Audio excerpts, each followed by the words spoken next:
Mhm.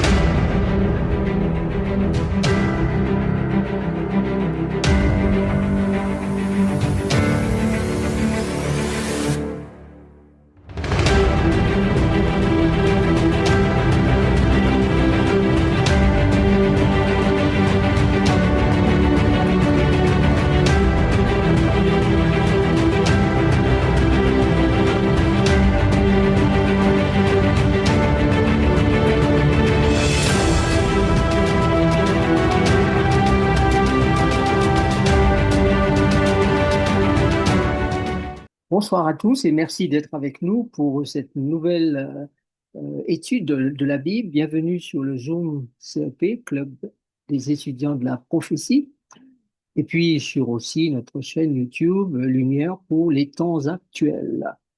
Merci à ceux qui nous ont rejoints pour cet enregistrement et nous voudrions saluer tous ceux qui prennent plaisir à regarder les vidéos lorsqu'elles sont nettoyées, mises en ligne. Et certains regardent même ou plusieurs fois le direct à nouveau. Mais, tout ceci pour dire de par le monde, il y a pas mal de personnes qui suivent ces études, ces émissions et qui posent leurs questions et qui reçoivent des réponses. Nous avons notre deuxième étude cet après-midi, puisque nous avions commencé avec le livre de la Genèse, chapitre 29 et 30. Alors, nous allons faire quelques petites incursions dans ces chapitres, mais l'essentiel de ce que nous allons dire sera dans d'autres livres de la Bible, puisque vous savez que la Bible est un livre avec plein de ressources et nous allons pouvoir consulter différentes ressources. Cependant, dans nos études qui suivent, nous allons revenir sur des détails ou des choses que nous n'avons pas lues dans les différents chapitres, mais qui vont trouver leur place dans la suite des études que nous allons faire, ce qui fera que vous n'allez rien rater. Donc, il s'agit des nouveaux fils et nouvelles filles de Dieu, le renouvellement du royaume. Une petite introduction pour dire que la problématique qui a commencé dans le ciel et qui a vu un groupe d'anges se révolter contre Dieu et à leur tête Lucifer, l'ange déchu, nous donne de comprendre que cette problématique, n'étant plus dans le ciel, elle se vit sur la terre. Donc, la guerre, le conflit n'est pas un conflit des pécheurs sur la terre. Le conflit est un conflit céleste qui va trouver son dénouement dans l'espace que Dieu a donné, c'est-à-dire la planète Terre. Donc, la planète Terre est le lieu où le conflit va se gérer et se conclure, s'arrêter, que le rétablissement, le renouvellement de toutes choses seront faites à partir de ce qui aura été obtenu sur cette terre. La deuxième chose qu'il est important de dire, c'est que les fils et les filles de Dieu sur cette terre sont des gens très particuliers, très spéciaux pour Dieu. Il faut savoir que ces fils et ces filles tiennent d'abord de ce qu'on appelle le céleste ou le spirituel. Nous avons répété et répété plusieurs fois et nous le redirons encore que chaque être humain venant sur cette planète Terre est un esprit enveloppé de chair. Paul dit que c'est une tente que nous avons, c'est un temple qui est le temple de l'esprit et il y a plein d'autres textes qui nous font comprendre que nous sommes doubles, un esprit et un corps de chair, un être qui vit en nous dans cette maison, dans ce temple, dans ce corps que Dieu lui a donné ou leur a donné pour un certain temps. Et puis, nous allons revêtir notre demeure céleste, dit l'apôtre Paul.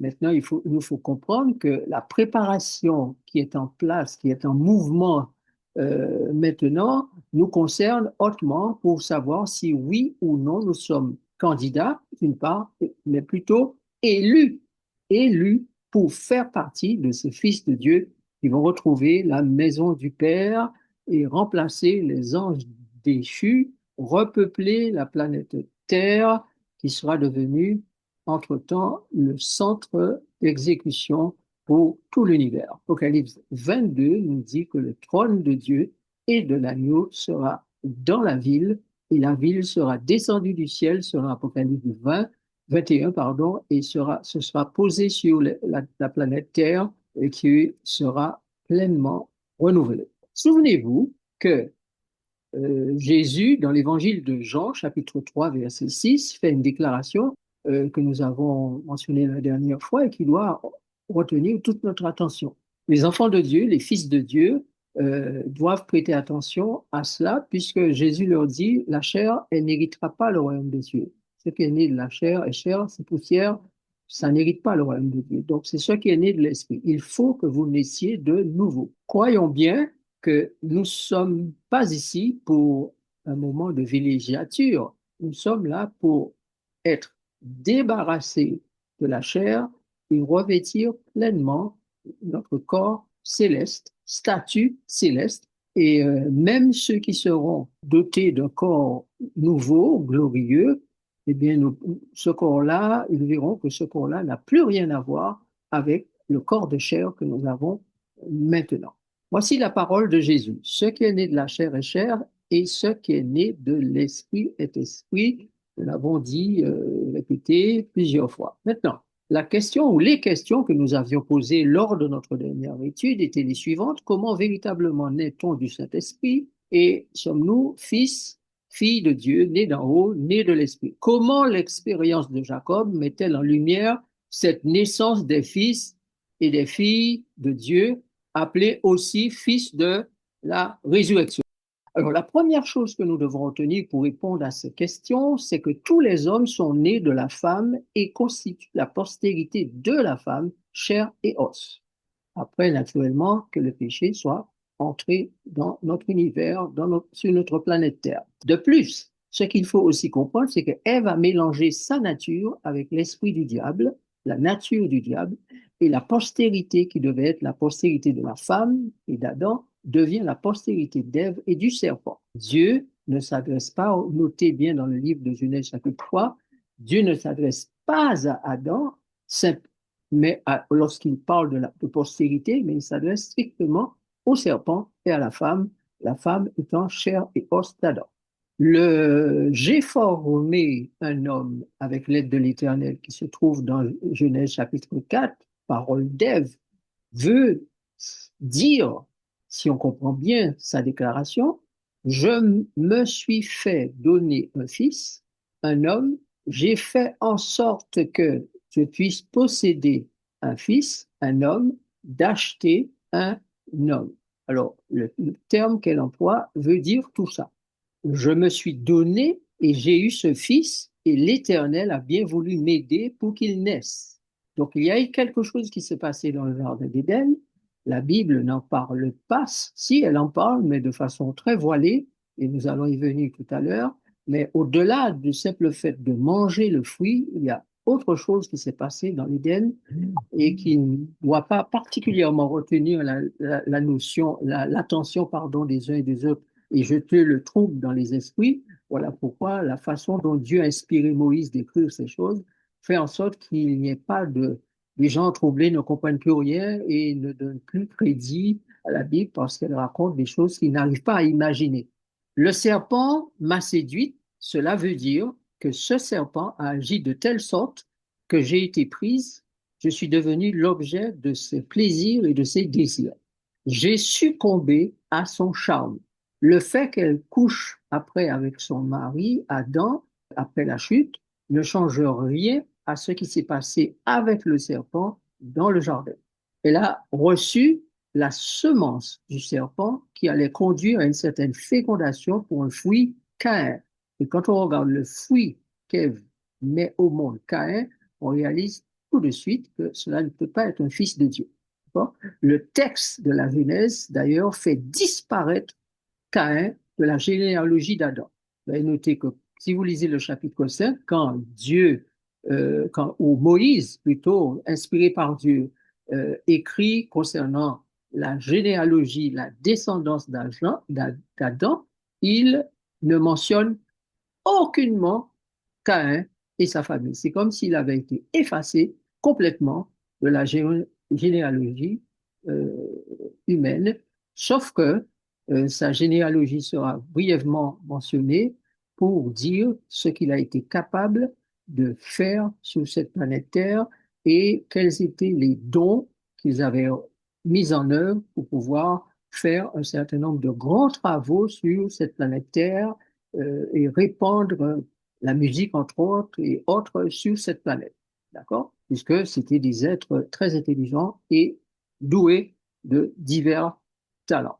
Ce que je suis en train de vous dire ici n'est pas mentionné directement dans la Bible. Par contre, si vous lisez, comme je l'ai dit la dernière fois, les écrits apocryphes, le livre d'Enoch et plein d'autres livres qu'on appelle les livres apocryphes, il est clairement dit que Lucifer a semé sa semence en elle. C'est-à-dire qu'il a couché avec elle et elle est devenue enceinte de Caïn.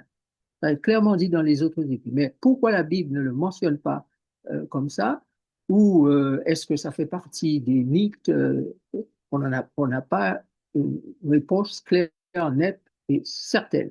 Mais quand je vais tout à l'heure vous expliquer certaines choses, vous verrez que ces écrits-là ne sont pas loin de la vérité.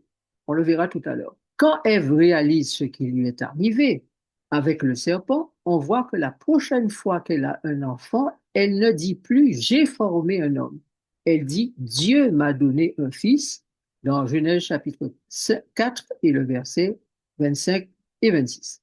Le fameux j'ai formé signifie donc qu'elle avait déjà conçu l'enfant de sa propre volonté et que Dieu l'a simplement aidé à ou assisté l'accouchement, la mise au monde de cet enfant.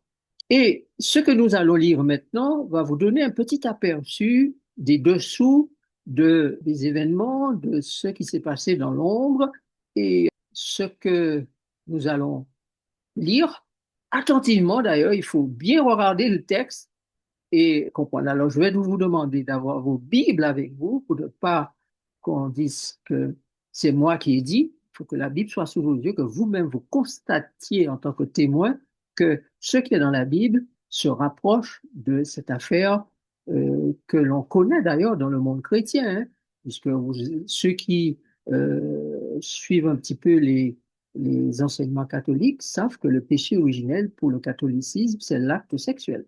Pourquoi sont-ils parvenus à cette conclusion? C'est qu'ils se sont basés sur d'autres écrits, probablement, et certaines déclarations bibliques pour pouvoir parvenir à cette conclusion. D'ailleurs, si vous entendez la parole claire de Jésus, vous avez pour père le diable, ça a du sens, hein? Vous avez pour père le diable. Alors, la révolte d'Absalom est l'un des récits qui symbolise ce qui va arriver dans le ciel et qui concerne Jésus, son Père, qui sont un. Donc, je répète, parce que c'est important de le comprendre, là, certaines personnes ne l'ont toujours pas intégré et quand je dis certaines choses, c'est comme un choc pour eux et ils ne comprennent pas pourquoi je dis quelque chose qu'ils n'ont jamais entendu dans la vie. Tout simplement, pour deux raisons. Parce que d'une part, le livre de la vérité avait été promis par Dieu pour être lu après 1844, selon Daniel chapitre 12. Le livre devait être tenu secret jusqu'à ce que les temps soient accomplis, c'est-à-dire les 1335 jours. Ça, c'est une des raisons fondamentales. Le livre de la vérité doit être ouvert. D'autre part, il est important pour nous que nous comprenions que ce qui a été écrit par les prophètes de l'Ancien Testament n'a pas été écrit pour eux et nécessairement pour leur temps, même si cela avait une première application dans leur temps. Paul dit que ça a été écrit pour nous qui sommes parvenus à la fin des siècles. Dieu veut donc nous instruire et donc il nous a envoyé ces écrits sous forme codée, voilée, et nous avons des codes que Jésus nous a donnés pour comprendre ce qu'il veut nous dire. Et il faut aussi savoir que le livre de la vérité doit être révélé après 1844. Avant, les gens ne connaissent pas vraiment la vérité. La vérité vient à partir du moment où Michael se lève pour prendre la défense de son peuple et il révèle à travers l'ouverture du petit livre des vérités qui ont été secrètes, cachées depuis des siècles. Lisons ce texte de 2 Samuel 16, verset 18 à 23, regardez ce que le texte dit, puisque la révolte d'Absalom est le scénario joué par des humains, mais qui concerne la révolte de Lucifer. Donc, c'est à travers un scénario de révolte sur la terre que Dieu nous révèle certaines choses concernant la révolte de Lucifer. D'ailleurs, souvenez-vous que Jésus dit, je vous parle de moi. Donc, la lecture de l'Ancien Testament, c'est Jésus qui décrit des circonstances, des situations, des solutions, des décisions prises pendant tout ce temps, les premiers 4000 ans où le péché a existé sur la terre, et il nous révèle aussi certaines choses concernant l'existence ou l'entrée du péché dans le ciel, dans son univers. Ceci dit, lisons le texte de 2 Samuel, chapitre 16, versets 18 à 23.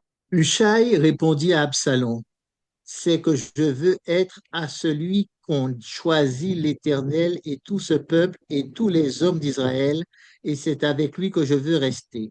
D'ailleurs, qui servirai-je? Ne sera-ce pas son fils? Comment j'ai servi ton père, ainsi que je te servirai? Absalom dit à Achitophel, consultez ensemble, qu'avons-nous à faire? Et Achitophel dit à Absalom, va vers les concubines que ton père a laissées pour garder la maison.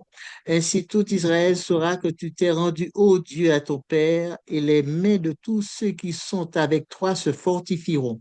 On dressa pour Absalom une tente sur le toit, et Absalom alla vers les concubines de son père aux yeux de tout Israël. Les conseils donnés en ce temps-là par Achitophel avaient autant d'autorité que si l'on eût consulté Dieu lui-même. Il en était ainsi de tous les conseils d'Achitophel, soit pour David, soit pour Absalom. Faisons un certain nombre de remarques générales sur le texte, puis nous entrerons dans les détails. La première chose que vous avez, c'est Hushai. C'est un ami de David, ok, qui a dû rester comme espion dans le groupe d'Absalom.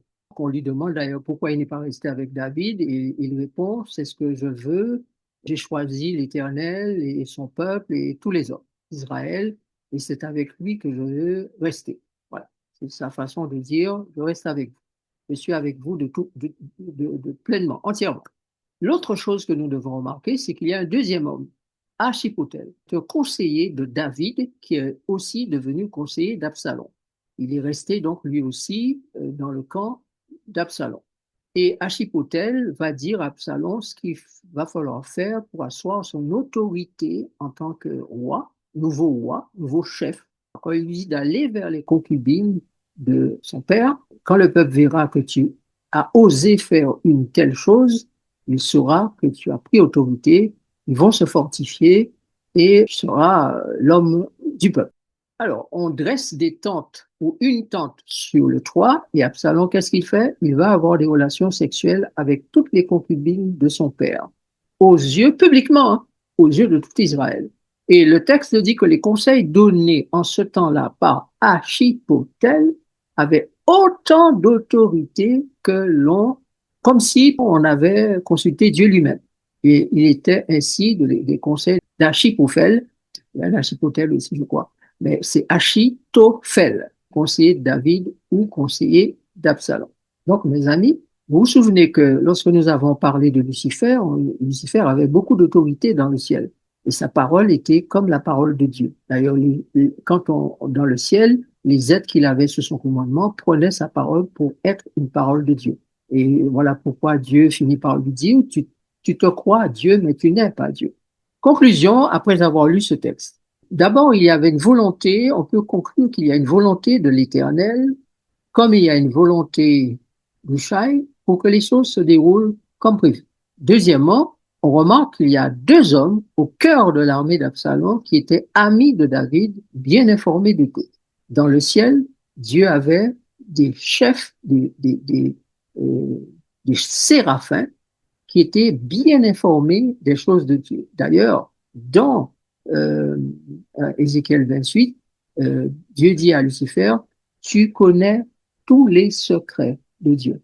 Absalom, fils du roi, est sous le conseil d'Achitophel, celui qui va se livrer livré à quelque chose, je dirais, d'assez ignoble, c'est-à-dire faire un acte immoral de coucher avec les concubines de son père.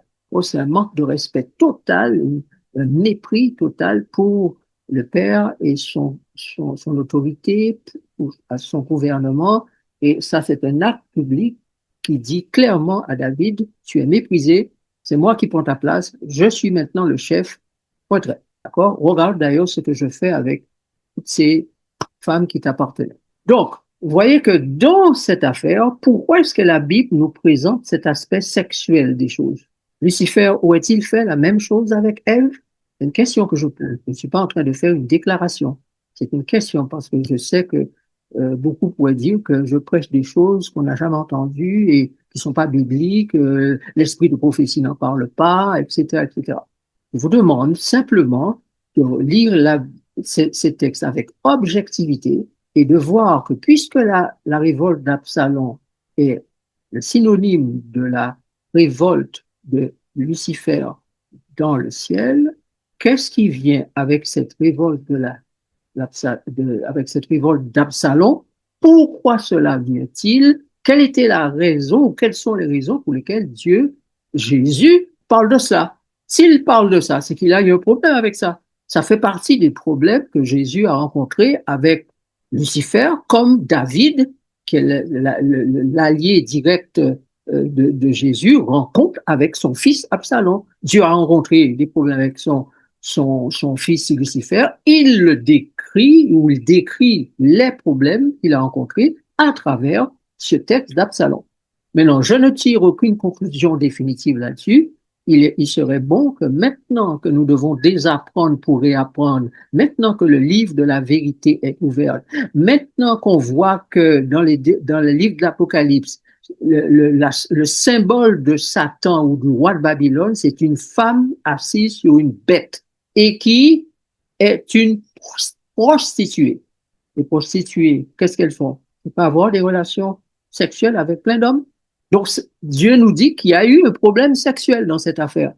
Une activité sexuelle qui a été une activité de mépris de l'autorité, mépris de propriété du Créateur, etc., etc.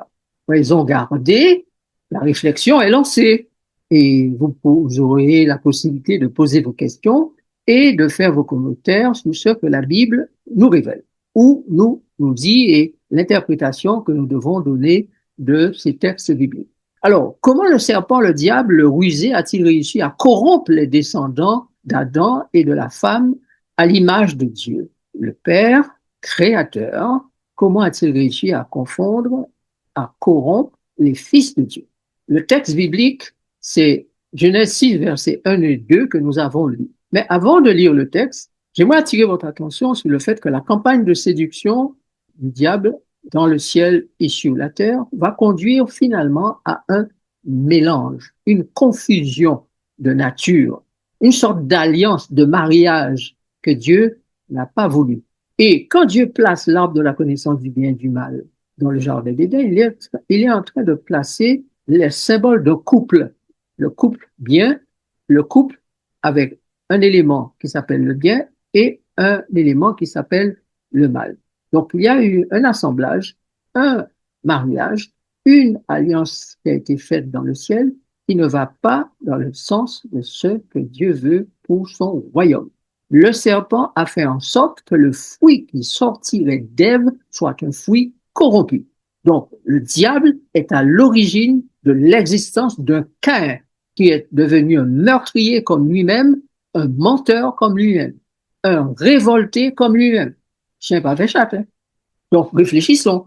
Donc, lorsqu'on regarde la nature de Caïn, on voit qu'il ressemble plus à son père qu'à Adam, à son père adoptif probablement, ou à son père géniteur qu'à Adam. Jésus dit d'ailleurs clairement, vous avez pour père le diable, en parlant aux êtres humains qui ne sont pas encore entrés dans la catégorie des fils de Dieu. Donc, quelle que soit la croyance que l'on peut avoir concernant l'acte des fils de Dieu, l'acte d'Ève, les fils de Dieu qui prennent les filles des hommes, il est clair que si on n'a pas la réponse finale, définitive sur ce qui s'est vraiment passé dans le Jardin d'Éden, on sait au mieux ou au moins que ce qui s'est passé a introduit en Ève une nouvelle semence satanique qui va pousser à côté de celle de Dieu dans le même champ. Suite à ce mélange, l'Esprit de Dieu en nous, dès lors, est confronté à l'esprit de l'homme ou encore l'esprit du malin, l'esprit de la chair, à travers la chair, la nature charnelle et pécheresse appelée esprit animal de l'homme. La nature de l'humanité aujourd'hui, et depuis ce mélange des races, de nature, race entre guillemets, d'accord, ou encore mélange de semences, semences des filles de Dieu avec semences des filles des hommes, a conduit l'humanité à manifester une nature de type diabolique, satanique, luciférienne, charnelle, pécheresse, menteuse, meurtrière, etc. Et Jésus confirme qu'il y a bien eu quelque chose qui s'est passé pour que le diable soit maintenant reconnu comme étant le père de l'humanité. C'est grave. Dieu a créé l'humanité et Jésus, celui-là même qui a créé l'humanité, dit que le diable a des enfants, dont ces humains, ce sont ses enfants. Et remarquez bien que même lorsque Dieu a trouvé un fils qui lui ressemble, à l'occurrence Noé, qui va construire l'arche, qui va être obéissant à Dieu, etc., eh bien, suite au déluge, tous les enfants de Noé recommencent les mêmes choses. Et la terre repart d'un nouveau cycle de vie commune du bien et du mal. Bon, lisons le texte. Genèse 6, versets 1 et 2. Lorsque les hommes eurent commencé à se multiplier sur la face de la terre et que des filles leur furent nées, les fils de Dieu virent que les filles des hommes étaient belles et ils en prirent pour femmes parmi toutes celles qu'ils choisirent. Et qu'est-ce qui s'est passé après? Je ne l'ai pas mis à l'écran, mais le texte dit bien que c'est à partir de cette union-là que furent nés les géants, les fameux Néphilim, Anunnakim et tous les autres qui ont fait tant de mal à cette planète Terre au point où Dieu a été obligé de la détruire par l'eau, par le déluge. Donc, ce qui veut dire que l'usage fait du corps et du sexe à l'époque avait conduit l'humanité à une bassesse telle que Dieu sévit par le déluge. Donc, vous voyez que le sexe, la relation sexuelle a joué un rôle dans la venue du mal sur la terre, du péché sur la terre. C'est-à-dire les alliances faites, parce que c'est une alliance que les fils de Dieu font avec les filles des hommes. Donc les alliances faites ont mélangé deux natures et ces natures-là se sont révélées être plus lucifériennes, sataniques que divines. Et d'ailleurs, la Bible nous fait bien comprendre qu'avec ces natures-là, la nature de Caïn en particulier, l'Éternel n'était plus adoré, plus loué, plus invoqué sur la terre.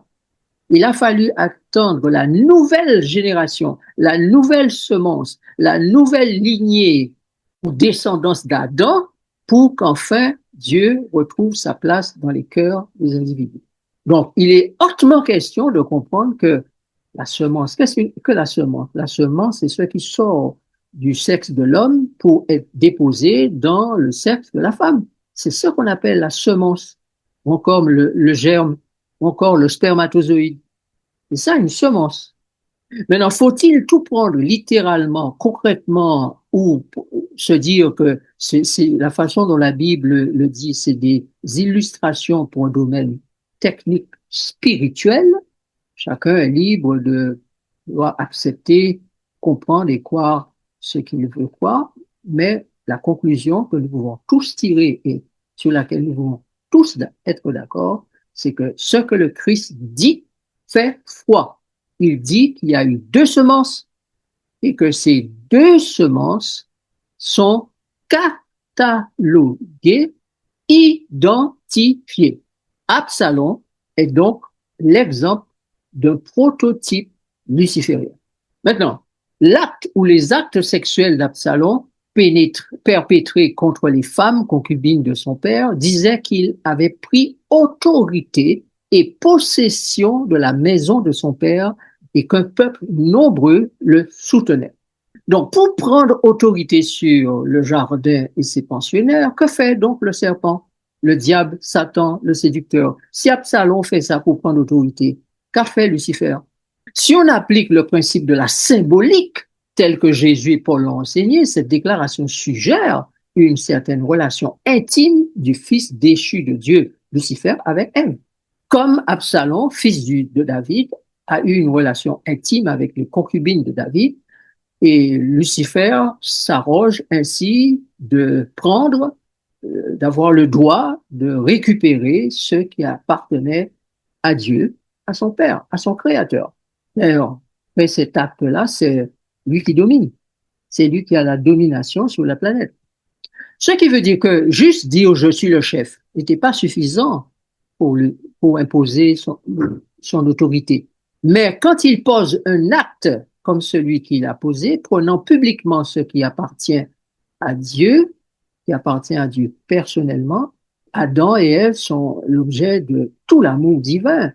Dieu affirme son autorité par le placement d'arbres du bien et du mal et de la vie dans le jardin.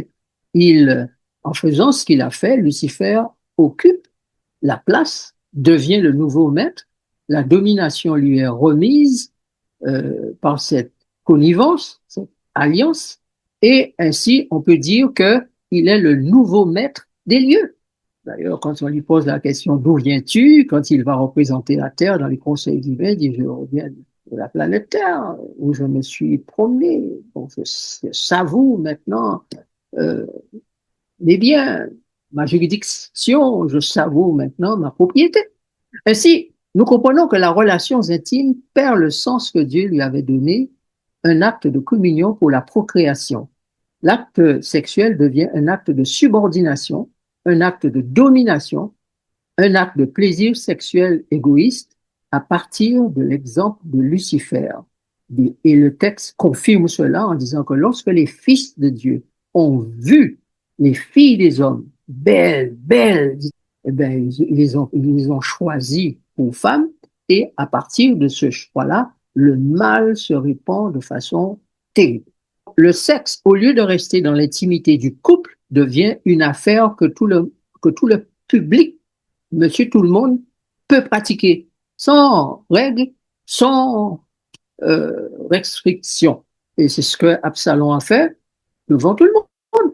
Le sexe devient un acte impudique, immoral, et Absalom, on peut dire, manifeste l'esprit de l'ange déchu. Et les femmes deviennent victimes de cela. D'ailleurs, Dieu connaît son homme, c'est-à-dire Lucifer. Il connaissait Absalom, au point où dans Apocalypse chapitre 18, il est dit que le chef de Babylone, ou Babylone, fait commerce d'âmes et de corps d'hommes. C'est-à-dire que cet être-là, tombé du ciel, avait déjà planifié de faire un usage du sexe pour faire un commerce d'âmes et de corps d'hommes et de femmes. Donc, les fils et les filles de Dieu, eux, qui connaissent leur Père, vont respecter les directives du Père, les directives données par Dieu, le Créateur, pour leur vie sexuelle. Ils ne peuvent pas se conduire comme ont fait les fils de Dieu dans Genèse chapitre 6 avec les filles des hommes. La femme, pour un enfant de Dieu, pour un homme, ne peut être une marchandise que l'on va choisir juste pour un plaisir sexuel égoïste et égocentrique. Donc, dans Genèse 6, verset 1 et 2, les filles des hommes deviennent des éléments supplémentaires, esclaves d'hommes, corruptrices des fils de Dieu. D'ailleurs, le verbe employé dans le texte pour choisir, c'est bachar. Bakar, on peut dire aussi bakar, qui signifie désirer, prendre du plaisir. On sait quel plaisir Absalom a pris et on considère s'il est le type de Lucifer, alors on peut aussi se dire que Lucifer a eu un plaisir sexuel. Maintenant, remarquez quels furent les choix de Jacob et de Laban. Nous allons nous tourner vers la Genèse, cette fois, versets 20, 21 et 25 du chapitre 29. Genèse 29, versets 20, 21 et 25. Ainsi Jacob servit 7 années pour Rachel, et elles furent à ses yeux comme quelques jours parce qu'il l'aimait. Ensuite Jacob dit à Laban, donne-moi ma femme, car mon temps est accompli, et j'irai vers elle. Le lendemain matin, voilà que c'était Léa. Alors Jacob dit à Laban, qu'est-ce que tu m'as fait? N'est-ce pas pour Rachel que j'ai servi chez toi? Pourquoi m'as-tu trompé? Vous voyez, le trompeur, voleur, menteur, c'est pas l'esprit de l'autre, ça, de Lucifer, ange déchu. Laban trompe Jacob, alors qu'il a travaillé pour Rachel. Le jour où Rachel doit lui être donnée pour femme, on lui donne Léa, la grande, l'aînée. Et on va lui dire, mais c'est pas la coutume, voilà, il faut d'abord épouser. Qu'est-ce que Dieu a promis et implanté en nous? Dans Matthieu, chapitre 13, versets 24, 37 et 38. Il leur proposa une autre parabole. Il dit, le royaume des cieux est semblable à un homme qui a semé une bonne semence dans son champ. Mais, pendant que les gens dormaient, son ennemi vint, sema de l'ivraie parmi le blé et s'en alla. Il répondit, celui qui sème la bonne semence, c'est le Fils de l'homme. Le champ, c'est le monde. La bonne semence, ce sont les fils du royaume. L'ivraie, ce sont les fils du malin. Donc, voyez bien que Jésus utilise l'illustration de la semence. Semence, la graine, le germe, parce que dans la graine se trouve le germe. Et il dit qu'il y a un seul champ, que le maître du champ a semé une bonne semence dans son champ.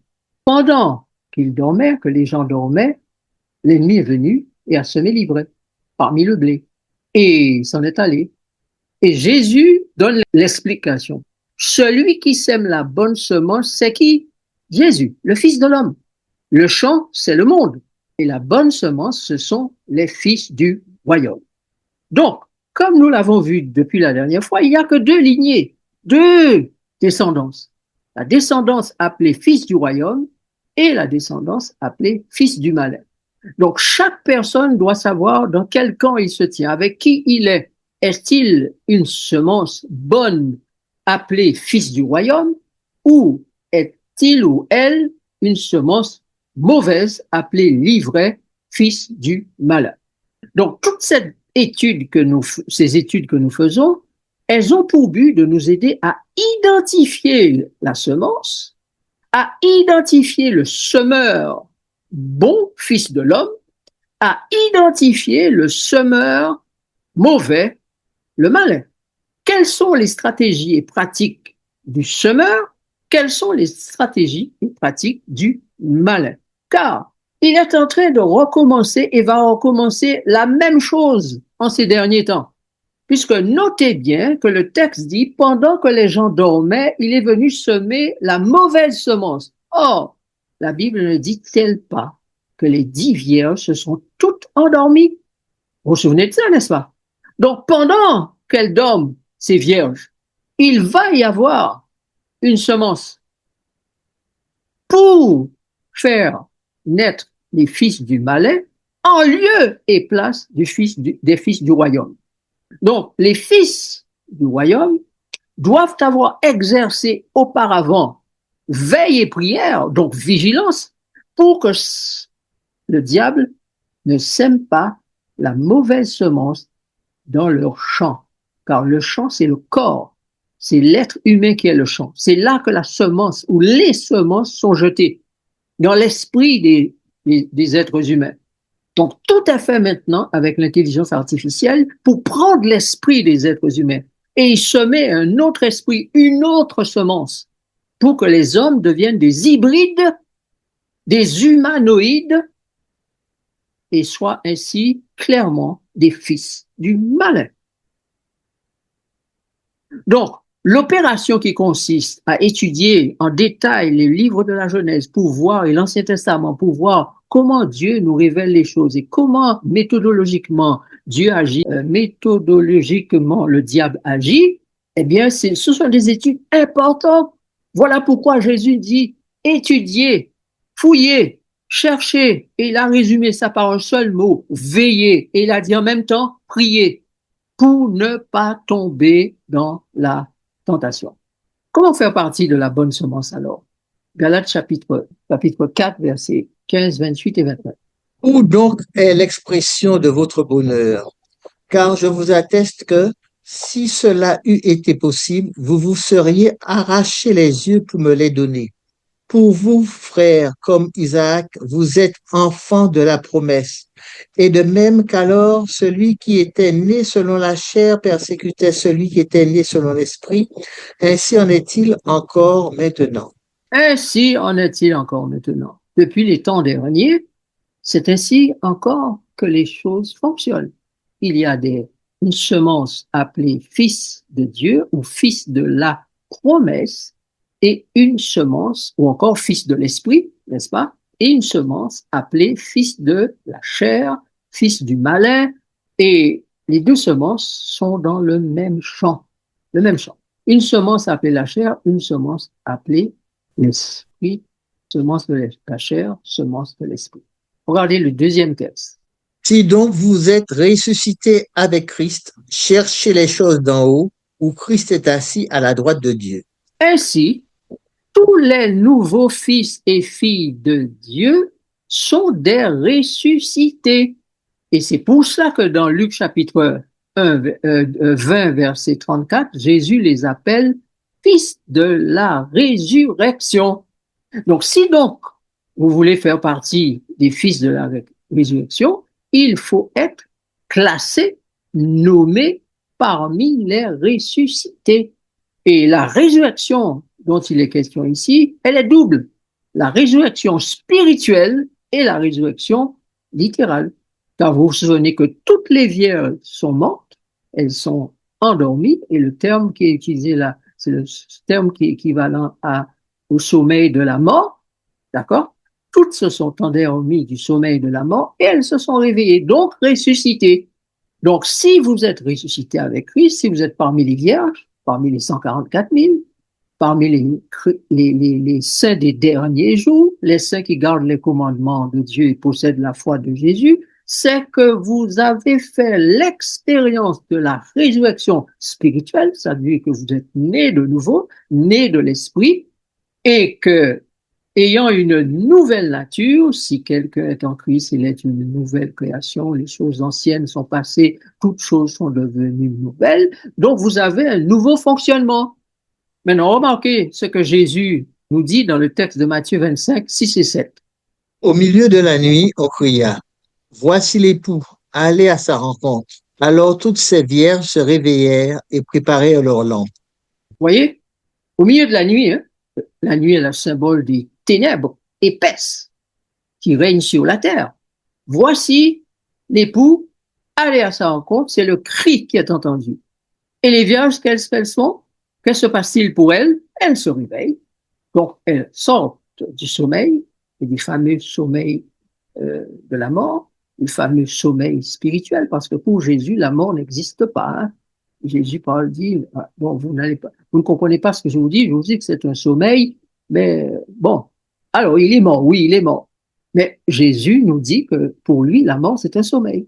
Ça veut dire, c'est comme si tu vas te coucher un moment et puis tu te réveilles. Et à ce moment-là, qu'est-ce qu'elles font? Elles préparent leur lampe. Et vous comprenez bien, chers amis, qu'à ce stade, on ne parle pas encore de la provision d'huile. Elles ont leur lampe. Ça, c'est déjà une première chose. Donc, pour être parmi les fils de Dieu, il faut s'assurer de posséder sa lampe allumée. Et la lampe allumée représente quoi? La lampe allumée symbolise que vous avez fait entrer Jésus, la lumière, dans votre cœur, dans votre esprit.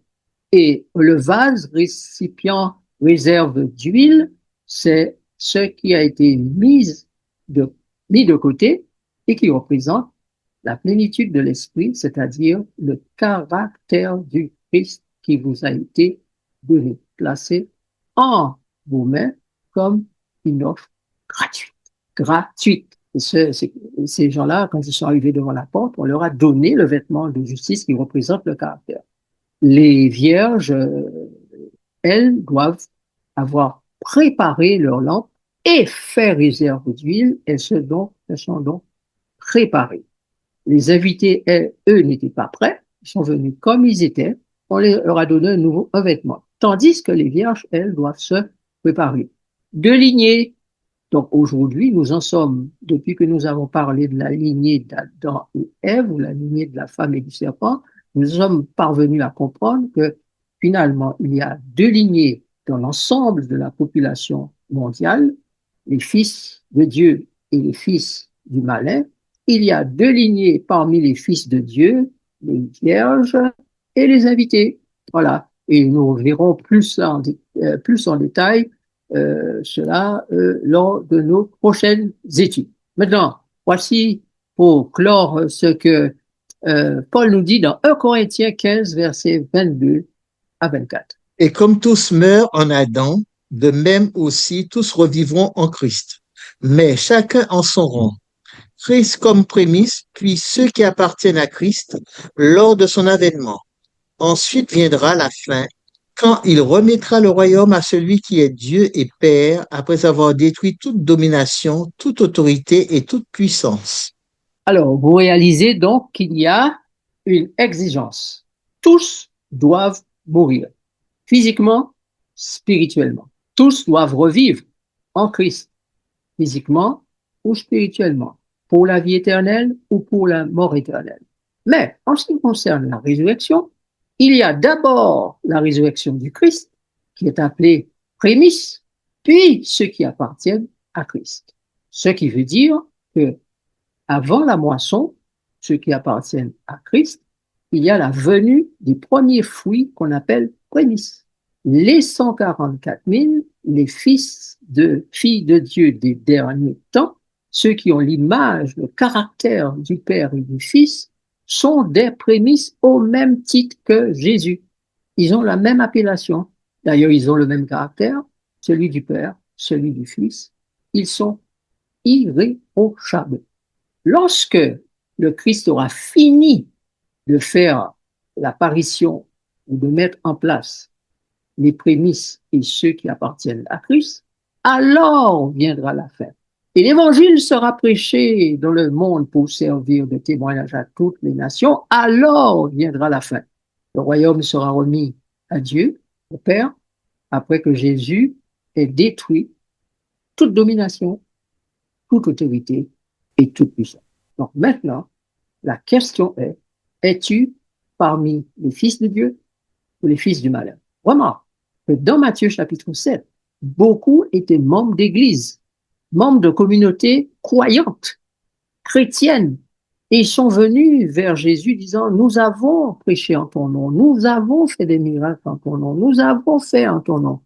Donc nous avons eu des activités de croyants chrétiens.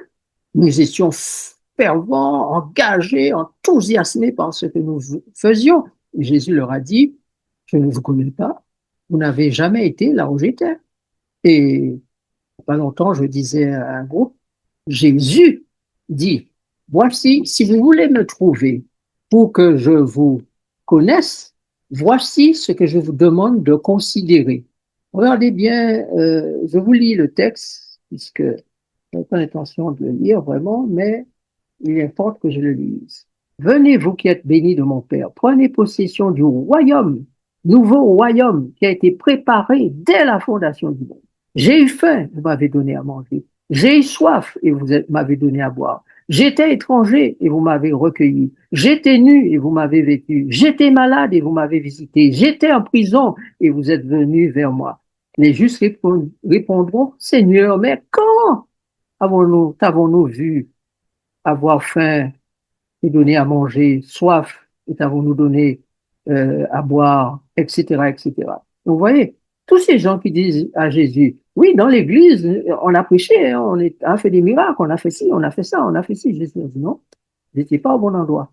Moi, j'étais là. J'étais parmi les gens qui ont faim. J'étais parmi les gens qui avaient soif. J'étais parmi les étrangers. J'étais parmi ceux qui étaient nus. J'étais parmi les malades. J'étais en prison.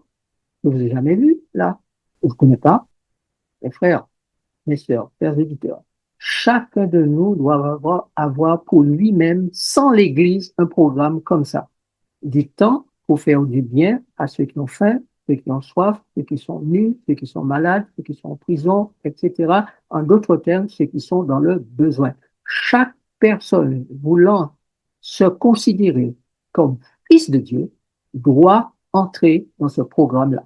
Parce que c'est ainsi qu'on se forme pour être dans le royaume, pour vivre dans le royaume. On devient donc des serviteurs. Chaque fils de Dieu doit avoir un diplôme de serviteur et de servante. C'est ce que nous dit Matthieu chapitre 24 avant de nous parler des vierges comme étant ces fameux serviteurs et servantes. Jésus nous dit, Matthieu 24, quel est donc le serviteur, verset 45, à qui le maître a établi sur ces gens, que son maître, pardon, a établi sur ces gens pour leur donner la nourriture au temps convenable. Heureux ce serviteur que son maître, à son arrivée, trouvera faisant ainsi. Donc, si nous ne sommes pas dans le programme de service, nous aurons beau dire à Dieu, j'étais directeur de tel département, j'étais ça, j'étais ci, j'étais ça, chorale, ministère de la femme, ministère de ceci. Il dit, ah oui, d'accord. Qu'est-ce que cela a à voir avec ce programme-là? C'est en lien avec ce programme-là, tant mieux. Hein. Mais si c'est pas en lien avec ce programme, c'est juste, si c'est juste pour avoir un programme pour que les membres d'église s'asseyent et reçoivent de la nourriture et s'abreuvent et s'abreuvent et s'abreuvent et se repaissent de nourriture spirituelle sans jamais partager vraiment avec ceux qui sont dans le besoin, qui ont faim, qui ont soif, qui sont nus, malades, etc. Eh bien, Jésus ne considère pas tout ce que nous avons fait là dans l'Église comme étant son œuvre qui nous prépare pour le royaume des cieux. Nous allons prier et clore. Notre Dieu, nous te remercions pour la parole qui nous éclaire, la parole qui nous nourrit, la parole qui nous instruit, car tu as dit l'homme ne vivra pas de pain seulement, mais de toute parole qui sort de la bouche de Dieu. Merci de nous instruire de ces choses qui ne sont pas faciles toujours à comprendre et à accepter, surtout lorsque nous avons déjà eu une éducation, une formation dans un autre sens pour désapprendre et réapprendre. Et tu nous as promis l'intelligence, tu nous as promis ton esprit pour cela, afin que les temps qui sont devenus et où nous sommes déjà dépassés par l'intelligence artificielle, cette intelligence ne puisse pas avoir raison de notre intelligence et être un blocage pour nous faire intégrer l'intelligence que toi tu veux nous donner. Alors, garde-nous vigilants entre tes mains et puissions-nous être des serviteurs et servantes fidèles. Je te prie au nom de Jésus. Amen.